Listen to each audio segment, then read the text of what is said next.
Hi friends, അപ്പോൾ ഇന്നത്തെ വീഡിയോയിലേക്ക് എല്ലാവർക്കും സ്വാഗതം. ഇന്ന് നമ്മൾ വളരെ ടേസ്റ്റി ആയിട്ടുള്ളൊരു സംഭവമാണ് ഉണ്ടാക്കാൻ പോകുന്നത്. അപ്പോൾ ഇപ്പോൾ ഉത്സവകാലമാണ്, പള്ളിപ്പെരുന്നാളൊക്കെയാണ്. അപ്പോൾ ഇവിടെയൊക്കെ ചെന്ന് കഴിഞ്ഞാൽ നമ്മൾ ഏറ്റവും കൂടുതൽ കാണുന്ന ഒരു സംഭവമുണ്ട്, നിസ്സാരനായ പൊരി. പക്ഷേ അദ്ദേഹം ഒരു നിസ്സാരക്കാരനൊന്നും അല്ലെന്ന് നമ്മൾ അതിനെ വേണ്ട വിധത്തിലൊക്കെ ചെയ്താൽ അതുപോലെ ടേസ്റ്റി ആയിട്ടുള്ളൊരു സംഭവമില്ല.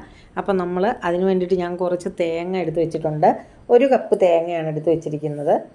ഈ തേങ്ങയ്ക്ക് ശേഷം നമുക്ക് ഇനി വേണ്ടത് അതിലേക്ക് ശർക്കരയാണ് വേണ്ടത് കേട്ടോ. ശർക്കര ഇങ്ങനെ എപ്പോഴും എടുത്തുണ്ടാക്കാൻ കഴിയാത്തതുകൊണ്ട് ഞാൻ പാനിയാക്കി വെച്ചിട്ടുണ്ട്. ആ പാനി അതിലേക്ക് കുറച്ച് ഒഴിച്ച് കൊടുക്കുന്നുണ്ട്.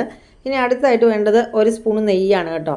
നെയ്യും കൂടെ 1 സ്പൂൺ ഇട്ട് കൊടുത്തു കഴിഞ്ഞാൽ ഇതിനെ നന്നായിട്ടൊന്ന് മിക്സ് ചെയ്യുക. ഇനി മിക്സ് ചെയ്ത് കഴിയുമ്പോഴത്തേക്ക് ശർക്കര പോരാന്ന് തോന്നിയാൽ കുറേശ്ശെ ഒഴിച്ചു കൊടുക്കാം കേട്ടോ. കുറച്ച് കൂടുതൽ ഒഴിച്ചു കൊടുക്കാം.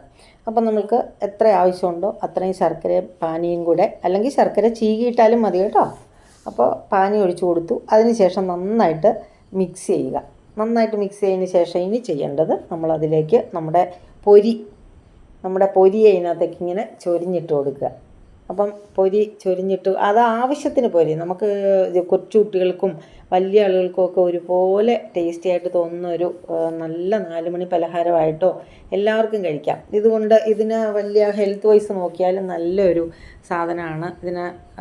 എല്ലാവർക്കും കഴിക്കാവുന്ന ഒരു സംഭവമാണ്. അപ്പോൾ ഇനി പഞ്ചസാര, ശർക്കര ഒന്നും കഴിക്കാൻ വയ്യാത്ത ആളുകളാണെങ്കിൽ ഈ ശർക്കരയ്ക്കും പഞ്ചസാരയ്ക്കും ഒക്കെ പകരം തേങ്ങയ്ക്കകത്ത് ഒരു ലേശം ഉപ്പ് പൊടി ഇട്ടതിന് ശേഷം തിരുമിയാലും മതി. അപ്പോൾ അതിന് ശേഷം നമ്മളിതങ്ങോട്ട് നന്നായിട്ട് കൈവച്ച് തന്നെ മിക്സ് ചെയ്യണം. വെറുതെ സ്പൂൺ വെച്ചൊന്നും മിക്സ് ചെയ്താൽ ഇത് ശരിയാകത്തില്ല. അപ്പോൾ കൈവച്ച് നന്നായിട്ട് മിക്സ് ചെയ്യുക. മിക്സ് ചെയ്ത് കഴിഞ്ഞാലും നമ്മുടെ ഈ പൊരിയുടെ ആ ക്രിസ്പി ഒന്നും നഷ്ടമാകത്തില്ല കേട്ടോ.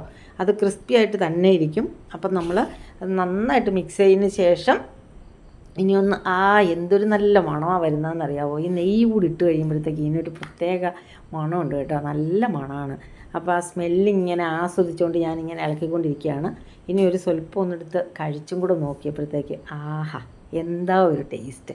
നിസ്സാരനായിട്ടുള്ള ഒരു പൊരിയെ നമുക്ക് എത്ര ടേസ്റ്റി ആയിട്ടുള്ളൊരു സംഭവം ആക്കാമെന്ന് നോക്കുക. അതാണ് പാചകം എന്ന് പറയുന്നത്.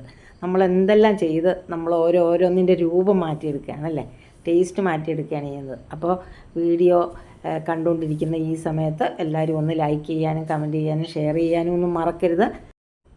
അപ്പോൾ ഇന്നത്തെ വീഡിയോ ഇത്രയേ ഉള്ളൂ. അടുത്ത വീഡിയോ ആയിട്ട് വരുന്നവരെ ബൈ.